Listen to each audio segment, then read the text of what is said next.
Welcome back to another episode of the Miami Heat Roundtable. I'm your host, Amir. I'm joined today by Martel. You can find him at Miami Heat Zone. And then we have Trent. You can find him at Miami Heat Network. And then we also have a special guest joining us today, Andrew. How's it going, Andrew? Doing pretty well. Another day in paradise. Appreciate you guys having me here. No problem. Do you want to introduce yourself real quick to the audience? Yeah, absolutely. So I've got a YouTube channel, AVC, where I've been talking about a lot of basketball content. I'm a former college basketball player, coach. I did some work in the NBA for a little bit, and now I don't do that anymore, and I'm kind of just laying low. So now I get my basketball fix out by putting out YouTube videos. Awesome. And where did you play in college? I'm not discussing like teams and anything because I'm not sure they want to be associated with my videos and everything. But I'm sure you could put the pieces together because I've probably worn the gear in my stuff. Sounds good. Well, thanks for joining us today. Appreciate your time. Absolutely. So, boys, we all know that the Miami Heat had their end of season presser with Pat Riley, the president of the Miami Heat. We always look forward to these every single season.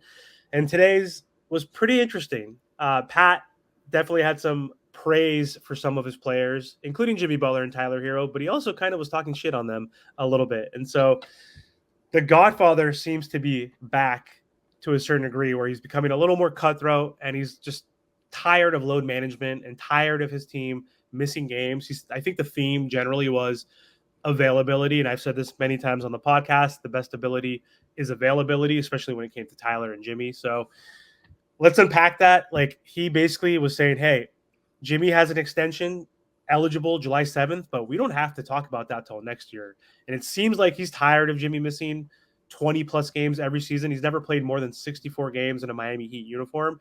And he's like, we have enough, essentially. He was kind of saying that. We're not going to pull this team apart. We're not going to rebuild or tank. We need to retool, but it starts with Jimmy Butler. Like, if he wants a max contract, he needs to be available. Tyler Herro, like, if you want to be a part of this team and be a star, like, you're fragile. Like, you need to like hit the gym and eat better. Like, you need to figure shit out to stay on this court. So, Andrew, what are your thoughts on that, like, mentality, like, and kind of like load management in general? Like, this era of basketball, like, you can miss 65 games or you could play 65 games and be eligible for an award. And he said that's bullshit there because that lets players miss 17 games and still be eligible, right? So what are your thoughts on Riley's words today?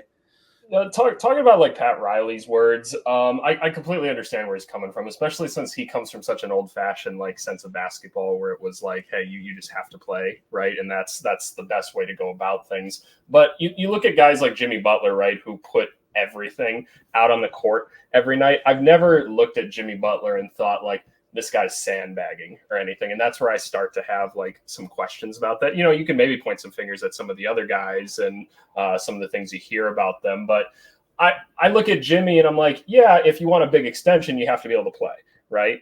That's the case there. But in terms of like maybe calling out like effort or things like that, or how much they talk, that doesn't bother me as much. I'd rather keep talking from the sidelines. That's just me. But I'm understanding where Pat Riley's from.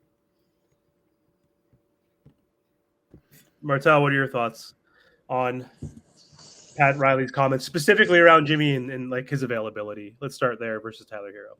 My thing about Jimmy Butler is, listen, we get it. He's not going to play the whole 82-game season, but there's just crucial games. Like, just this past season, he missed the third game of the season due to rest. I just think that's crazy because he's our max guy, and we're building the team around him. You know, he's doing all this laughing, joking, shooting commercials, smelling coffees, you know, riding horses, and that's cool.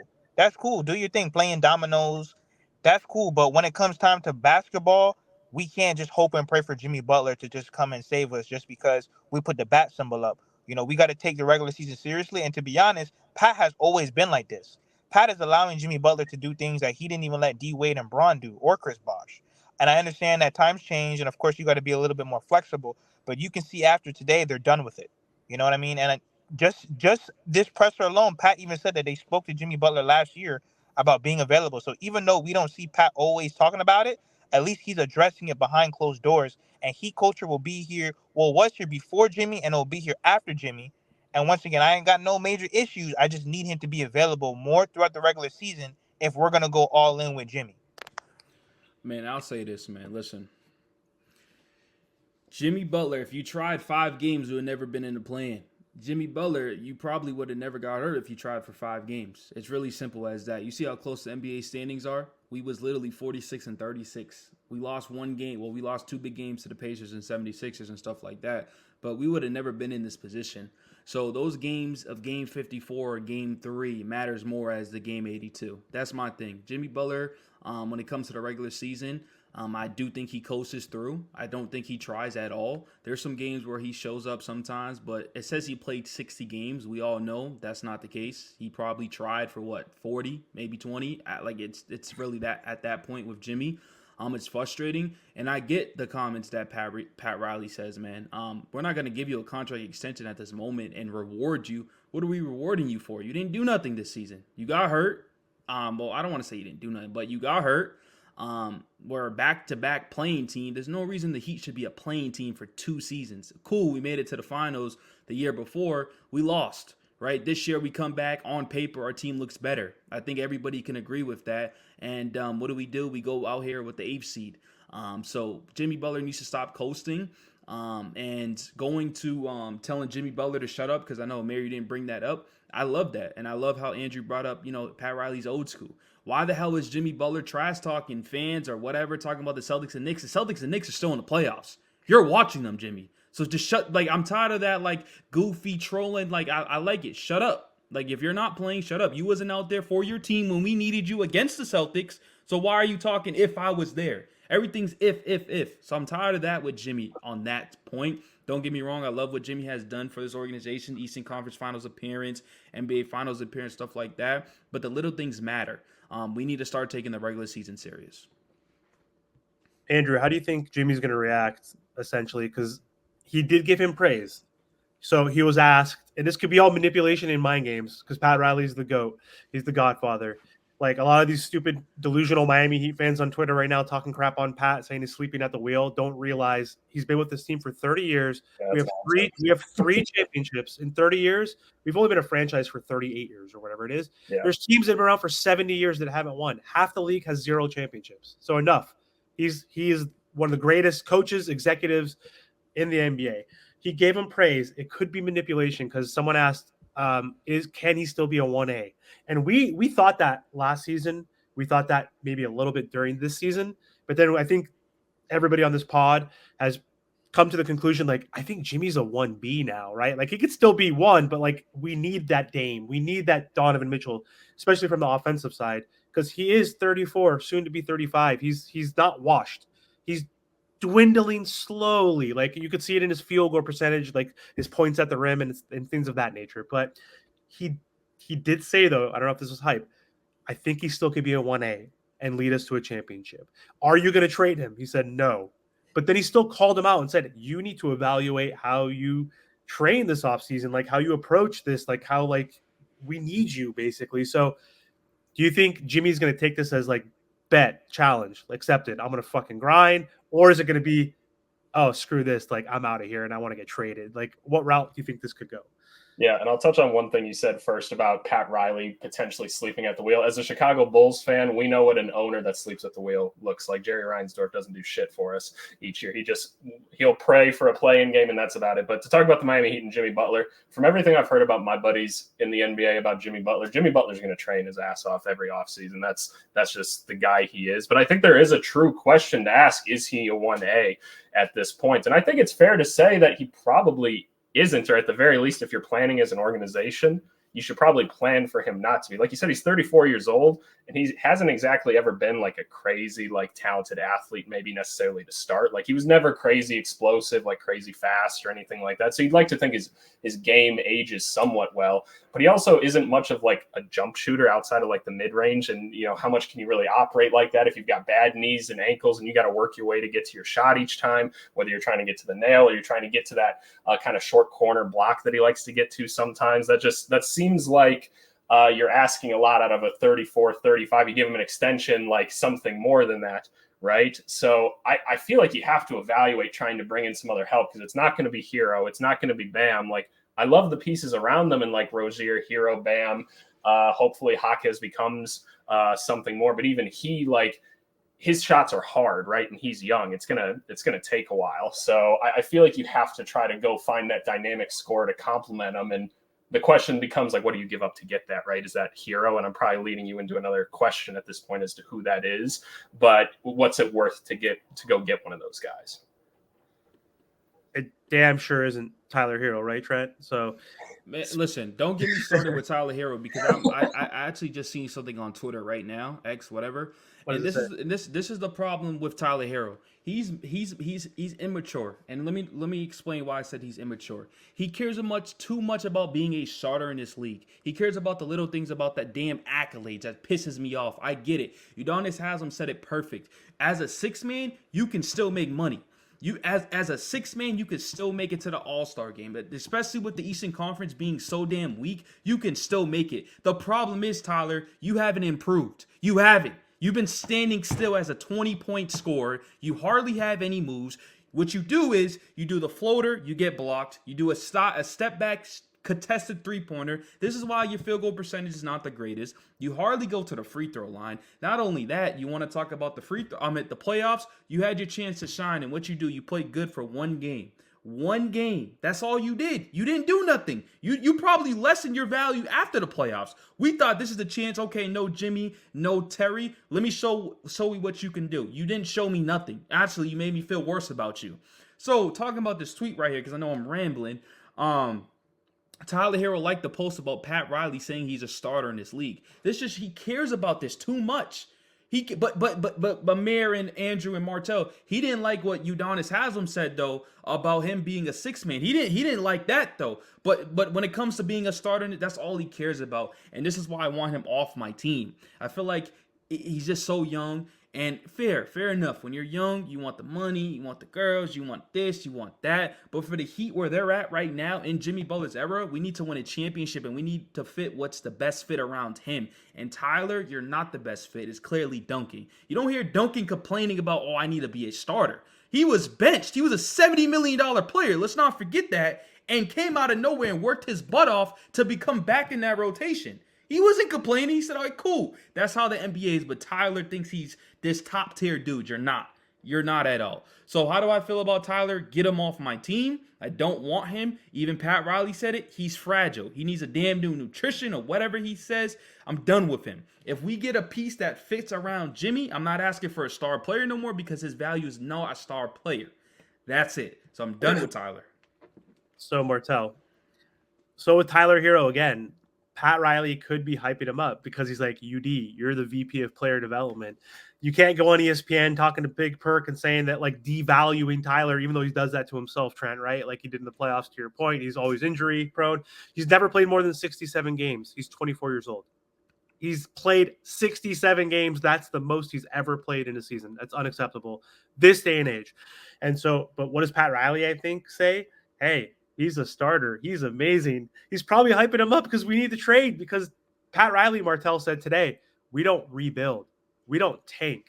Like, we don't trade away. We're not going to trade away Jimmy and Tyler and just build around Bam and, you know, be like an 8, 9, 10 seed. He's like, we're going to retool, essentially. That means you got to get rid of Tyler, right? And I think that's why he's hyping him up. So, well, when it comes to Tyler Herro, Trent is right. You know, Duncan Robinson has pretty much played pretty well in the starting role, and he never complained when he was benched or when, you know, he got all those DMPs. He never complained. I just think with Tyler Herro is he should have been willing to take the bench role. There's nothing wrong with that. You know what I mean? I think he's seen the most success coming off the bench. I just think he needs to be humble a little bit. The durability issues and him not being able to be just available for the Miami Heat. And then even when he's available, there's glaring weaknesses in his game. Now, is he averaging 20? Yes. But there's a lot of guys that are in the NBA averaging 20. Is he a starter? I think he can. Maybe not on the Miami Heat. But I know there's a lot of other teams right now that he can be starters on. You know, the Spurs or the Wizards or Charlotte. There's a bunch of teams he could be a starter on. He just needs to be available. And listen, if it doesn't work, it doesn't work. We just move on. But we have to be realistic. I think we need high-quality role players around our best guys. You know, guys that are going to actually help this team with just the athleticism, the rebounding, and the size, and the scoring. And if Tyler Herro can't do that, you know, then it is what it is. If he's going to come off the bench, he can stay. If not, see you later, man. Let me interrupt real quick. Going back to six mans, and I'll let you talk, Andrew. Look at the six mans. Malik Monk's about to get paid this offseason. Nas Reed, the sixth man of the year, one of the best players coming off the bench, right? You could go back into the day, Manu Ginobili, Jamal Crawford. I mean, you could continue to list and list. So why do you care to be being that top guy? You're just not that dude at all. So I just want to throw that six man in. Just because you're a six man doesn't think like there's starters in the league. I remember back in the day, Andre Roberson. He is not a starter. He's not a starter. But you know who came in to replace him? That was the main guy. But it just wasn't the fit during the time near Russ. So this is what it needs to get in his head. It needs to get into his head. There's great six man out there that had a great career. He can still make the Hall of Fame, still made money, still have all-star appearance. And that's what I do want to say. For Tyler, if you ever come across this video, there's six mans out there that can be successful in this league. I just think he's a six man on our team. He's a starter like at other places. It's about fit. He doesn't fit next to Jimmy and Bam. Jimmy and Bam don't even fit that well together next to each other, right? Like they're not a bad duo. They're a good like two-way defensive minded, like obviously gifted offensively, but not elite offensively. They don't spread the floor. They don't space. Bam's working on that. Jimmy's working on that, but it might be a little bit too late at this point. But I was going to ask this, Martel, but Pat said we're going to tweak.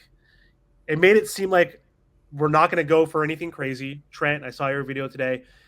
Pat Riley said there's only like 3 players out there that move the needle that is a whale that we can go after where we will like gut our team for, meaning trading Jovic, trading Jaime, trading Tyler, trading our first round picks in the future. We don't know exactly if Donovan Mitchell is one of them. I'm assuming it's not KD or Dame because they're too old, but there's only like a few players that can move the needle that we can gut our team, add to this roster that can help us win a championship. And so it made it seem like that's probably not going to happen. Maybe the Mitchell thing we'll explore, but most likely if someone's going to leave, it's got to be Tyler Herro. So like Andrew, we're not going to get the assets that we thought we would have got for Tyler Herro 2 years ago, especially when he was coming off the sixth man award. We're probably going to get like 40 cents on the dollar, I would say, for him. And so what kind of 2 players do you think we can get for him? I can assume we're not going to even get first round picks necessarily, but what kind of team would trade for him, and what kind of guys can we get to upgrade the roster for him that are rotational players? The first name that comes to mind for me is Bruce Brown in Toronto. Bruce Brown is someone that Toronto probably isn't all that interested in even keeping at this point, right? He doesn't fit their team right now. They're trying to build around Scotty Barnes, RJ Barrett, quickly, guys like that. And he's a lot of money for a guy that they're probably going to have for a year. He doesn't fit their timeline, right? Tyler Herro, that's interesting, right? You put him next to RJ Barrett, Scotty Barnes, and now all of a sudden you kind of have that spacer, that natural shooter kind of on the team. He doesn't have to ball handle on that team because RJ, Scotty quickly are doing it for him. Bruce Brown comes in, Heat culture type guy, right? He's won championships. He can handle the ball a little bit as a secondary ball handler. He plays good defense. He can step out and hit a 3 if you want. I'd like seeing him play with Bam in the sense of running that kind of high handoff action so that Bruce can get to his floater at times. I just think that could be kind of interesting. You obviously have to throw in some other things to make that work. And yeah, Tyler Herro going into that, the money works for that. You can still hold on to Duncan Robinson. You probably have to throw in like a Thomas Bryant or something like that, which you probably don't give a shit about. But maybe you probably even get like a second round pick or something out of that because Tyler Herro's younger, maybe even a couple. So you can use those to go get some other assets. But Bruce Brown's the name that comes to mind for me in that. It's funny that you say that, man, because I haven't really thought about that, but that's where we're at this point. Like, remember when we was talking about, yo, let's put Tyler in for a Mitchell trade? Like, bro, the Cavs are laughing at us. Or put Tyler for KD or Kyrie. Like, they're laughing at us. And, you know, Bruce Brown last year, what did they do? Bruce Brown won us. They beat us. Bruce Brown was a big part of why Denver won a championship. Let's not forget.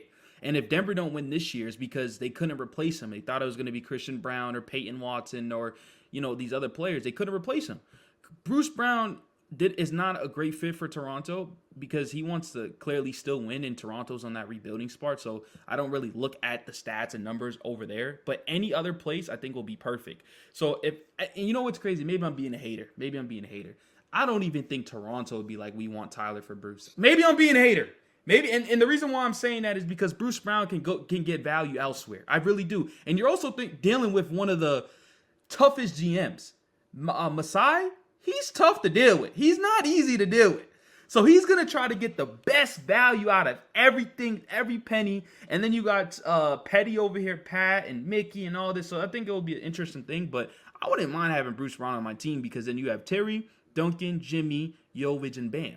And then, or you could put Bruce Brown, whatever you want to do. Bruce Brown's not complaining about what position he's playing or what start, because he could play 1 through 5. Personally, in my opinion, I think he can. He can come off the bench. He can be your guard. He can do that. So, there's a reason why Denver couldn't pay him. You think they want to bring him back? Of course. He outpriced it. So I actually like that idea. I don't have any trade ideas involved for Tyler at the moment, but I honestly think, and we can wrap it up or we can continue to keep talking about some stuff, but I don't think Tyler gets traded, unfortunately. I think what Pat wants to do is make minor tweaks, minor changes.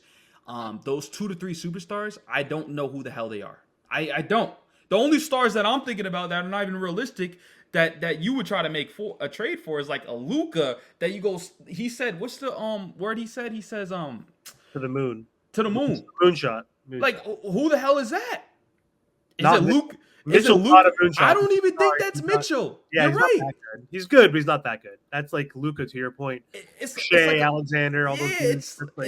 So that's what it makes it seem to me that they're not trading for a star, because when you say out the moon, it's like, that's maybe if it comes available. All right, well, you didn't really want to do much for Dame. So it's like, if you don't want to do much for Dame, you're not going to do it for Mitchell, who's, the oldest right now in the playoffs, believe it or not, or up there. So we'll see, man. This year, Andrew, been a stressful year. Coming on this podcast, coming on this show, I'm the one that's one of the Tyler Herro haters. I constantly bash on this team because I love my team, but it was a stressful year, and I'm actually glad the season's over. We'll see. The draft is next month, and we'll go from there. Yeah. I hear you guys. You guys are used to success. This wasn't a year that looked like Miami Heat basketball. If I can ask you guys one more question. Yeah. With that draft pick, is there a person in mind that you think would fit this team well? Because I've got like 1 or 2 names in mind that really intrigue me. So I'm curious if you guys have someone with that pick. Because what do they have? Is it like the 14th or like 15th? 15th. Is there a name in mind that you have? I don't watch college, so I'll hand it over to Trent. All I hear is Zach Edey, but screw that guy, man. No. That guy can't even move, man. He's like, that's like a Taco Fall or whatever type dude to me. But I don't know, the guy from Tennessee maybe, but I literally don't watch college at all. So Trent, do you watch college? Any thoughts? So when it comes to college basketball, I don't watch it, but I've been looking at the class because, when you look at this class, it's not the greatest. But I will say though, Andrew, these are the classes where the scouts and the GM have to do their best, because these are the classes where you can get somebody that no one knows about. So this is why I do like this class. As a top of my name, no, but I will say I am doing my draft stuff actually this week. So it's funny that you did bring it up. I'm doing my draft research this week because I know the draft is coming up. But you could put me on to some players that are interesting, because think about it, Andrew. Look what we got from Jaime last year's pick. Exactly. You see what I'm saying? So if we can get somebody like a Jaime or somebody that can play a role or similar to help this team, I'm not complaining. I know a lot of people want to trade the first round picks. Cool, I'm willing to do it if it's worth it. But if we're going to get another piece like Jaime, and especially with Jimmy Butler getting older, I'm not complaining. So you can kind of let me know that the players that you looked at, but I will be doing my draft research this week, actually. Yeah, absolutely. And if you need help on any of that, it's kind of I run a company where we do a lot of scouting for college basketball. We'll put it that way. And obviously, my experience there, I'm pretty in tune with it. The 2 names that I really like for them, and I touched on one of them in my video, Dalton Connect, one of them from Tennessee, I think makes a lot of sense. I look at him as a more mature Tyler Herro. He's 6'6". He's got sneaky athleticism, an elite shooter. You could plug him in and probably get pretty similar results in a system like that. The other name that I think is really interesting that not a lot of people have thought about is this guy Kellel Ware from Indiana, the center there. About 7 foot. He's only about 210, 220, but very, very athletic for his position, can shoot the ball a little bit. He just needs to be put in a system where he can be kind of allowed to blossom, right? Big Ten basketball, it's not very modern. It's not very smart. They don't know what to do with someone like him. You put him on a team like Miami, he's the backup center or something like that. Now all of a sudden you have like a little bit of size coming off the bench. You have a shot blocker, someone that could step out in space a little bit for some of the other guys on the team when Jaquez wants to go operate in the mid-range or something like that. I think that that'd be a really interesting developmental piece. They both seem to have pretty good heads on their shoulders. So I like the fits there. Hey, I will say, Andrew, right? I'm looking him up real quick. He averaged 16 points and 10 rebounds. Yep. Him? Yeah. Hello? So, can he spread the floor? Because I'm seeing he shoots 42% from the three last year, but then the year before that, he shot 27. So, I don't know if that's just low. With Big Ten basketball, like you have to keep the perspective of like they don't always know what they're doing in terms of like trying to get spacing and stuff on the court. He doesn't take a lot of threes, but the fundamentals are honestly perfect, for a big man. Like if you get him in the gym and get him in the right system and get him consistent looks, I think you're going to be just fine. Yeah, I mean, dude, just looking at the leap from his first year from averaging 6 to 16. Exactly. I mean, that's the leap that I like to see right there. So I definitely give you a text or call, whatever, to talk about these draft stuff because I'm interested about it. And we'll go from there. But yeah, Marin Birdie. Yeah, I think that's all we had though for this episode. But thank you so much, Andrew, for joining the podcast. Do you want to let the audience know where they can find you? Yeah, if you want to go on YouTube, you'll see me at AVC. As you see my name, don't try to pronounce my name. It's just going to be AVC_streams. But yeah, just AVC on YouTube. You'll find me there. We'll link it in the description. So thank you so much again for joining. Thanks for joining, Trent. Talk to you guys later. See ya.